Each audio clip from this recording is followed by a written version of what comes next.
Salam untuk menjadi besar. Salam cerdas rohani.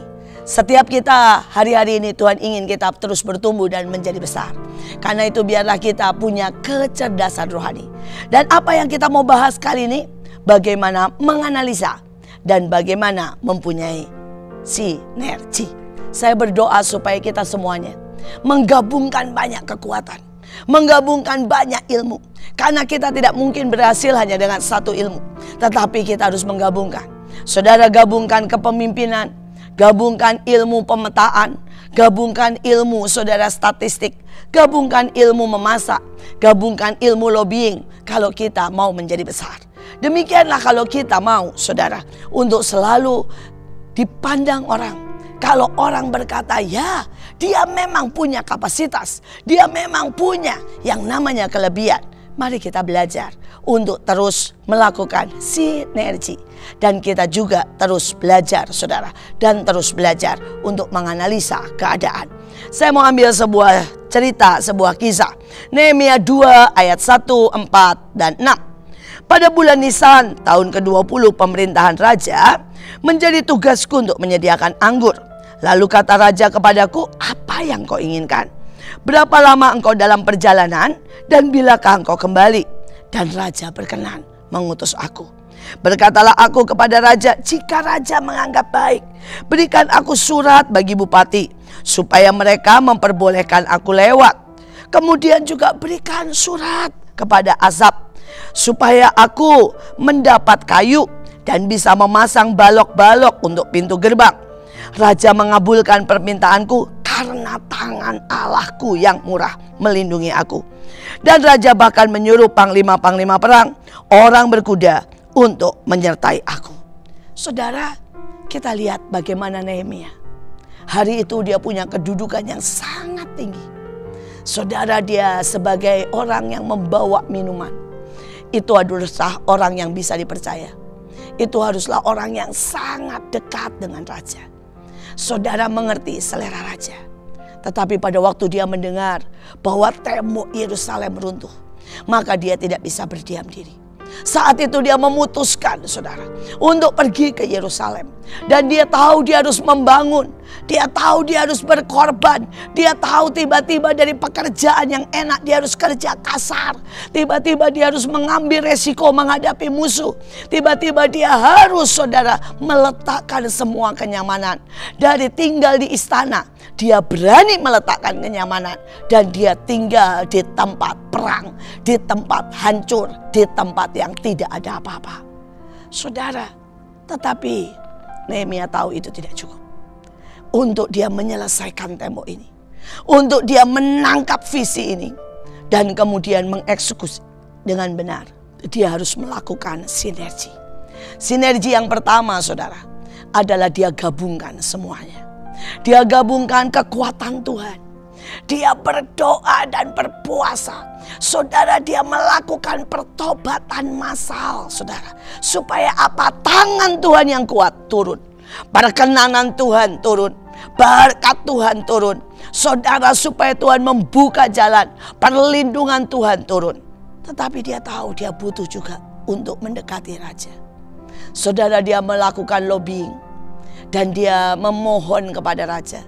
Saudara, dan dia berkata, raja, bolehkah aku dapat surat supaya aku boleh lewat? Saudara, ada banyak orang tidak meminta izin. Banyak orang saudara tidak dengan sopan mengajukan permohonan kepada pemimpinnya, kepada orang-orang yang di atasnya. Saudara, dia juga berkata, raja, bolehkah aku dapat kayu? Saudara, bisa saja Nehemia berkata pakai uangku. Tetapi dia tahu uangnya gak cukup untuk membangun tembok. Dan dia harus melakukan sinergi antara kekuatan Tuhan dengan kebaikan raja. Antara dia bertobat dan menyenangkan Tuhan, juga dia lobbying, merendahkan diri, memohon kepada raja. Ini adalah sinergi. Saudara, dan raja berkata, oke, aku berikan kepadamu ya surat untuk kamu boleh ambil kayu sepuasnya di taman-taman kerajaan. Saudara, dan dia tahu gak cukup. Dia bilang lagi, boleh gak kalau saya dikawal, Karena akan banyak sekali saudara ya, orang yang berusaha merampok. Saudara, dan terjadilah pengawalan yang luar biasa. Saudara, sekali lagi Nehemia melakukan sinergi. Dan itu menimbulkan keberhasilan besar. Tetapi dia tidak hanya itu saudara. Bagaimana dia sampai pada tempat itu? Bagaimana dia sampai pada titik itu? Lihat apa yang raja tanya. Raja berkata, apa yang kau inginkan? Berapa lama dalam perjalanan? Bilakah engkau kembali? Apa yang kau butuhkan? Saudara, raja mengajukan begitu banyak pertanyaan. Dan Nehemia semuanya menjawab dengan sangat teratur. Dia menganalisa semuanya.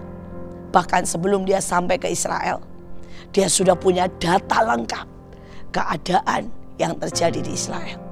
Kalau saudara membaca kitab ini, pada waktu dia pertama kali datang, yang dia buat, dia naik kuda keliling. Dia mengukur tembok demi tembok. Dia melihat ke lokasi. Dia menganalisa keadaan. Dia mendata rakyat. Dia mendata semua kekuatan. Dia membuat sebuah skema, schedule, jadwal saudara untuk menyelesaikan sebuah pekerjaan besar. Saudara, berapa banyak kita melakukan ini?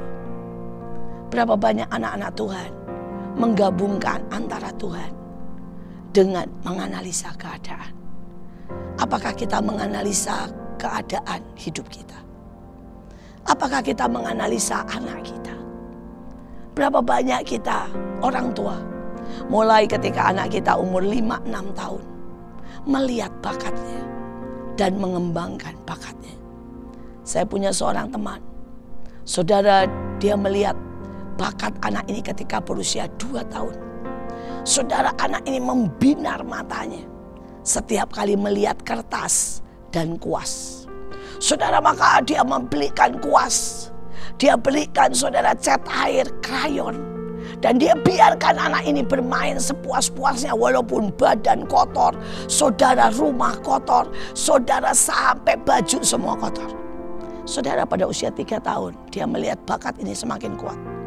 Dia mulai membawa anak ini ke guru-guru yang bisa melukis. Dan dia membiarkan anak ini belajar. Saudara tahu, di usia 6 tahun, anak ini sudah membuat lukisan Solo dan pameran Solo. Saudara, dan anak ini sudah berpenghasil lebih dari 100 juta setiap kali pameran. Karena orang berebut, orang menyukai lukisan anak umur 6 tahun. Saudara, yang penuh dengan kejujuran, penuh dengan pesan, penuh dengan berita. Saudara, dia menganalisa. Saudara, bahkan pada waktu anaknya baru berusia 2 tahun. Tapi berapa banyak dari kita menganalisa? Saudara, berapa banyak dari kita menganalisa keluarga kita? Apakah hubungan kita dengan Tuhan? Apakah hubungan kita dengan istri? Apakah hubungan kita dengan anak baik-baik saja? Atau mungkin sudah terlalu lama suami-suami tidak memberikan hadiah kepada istrinya. Sudah terlalu lama istri-istri tidak sungguh-sungguh memuja, memuji, melayani suaminya. Saudara, kapan kita terakhir bercerita dari hati ke hati, tanpa menuduh anak kita, tanpa memarahi, tapi hanya mendengarkan? Saudara, jangan sampai tiba-tiba anak kita jatuh dalam narkoba. Jangan sampai tiba-tiba anak kita jauh dari Tuhan. Jangan sampai tiba-tiba anak kita kehilangan kepercayaan dengan kita, karena kita tidak menganalisa keadaan. Saudara, ada banyak yang ajaib di depan. Ada banyak kesempatan. Ada banyak berkat Tuhan. Tapi mulai gabungkan antara menganalisa saudara dengan sinergi. Saudara, hidup ini tidak pernah 1 atau 2 poin. Hidup ini seperti kita menggabungkan tangan dan jari-jari kita. Ada begitu banyak poin. Ada begitu banyak yang harus kita lakukan. Jangan putus asa, jangan takut. Mari pelan-pelan. Mari hari ini ketika saudara mendengar pesan ini, mari analisa seluruh hidupmu. Mari analisa pekerjaanmu, pelayananmu, hubunganmu dengan Tuhan, keluargamu, bahkan bisnismu, keuanganmu. Dan mari kita mulai sinergi.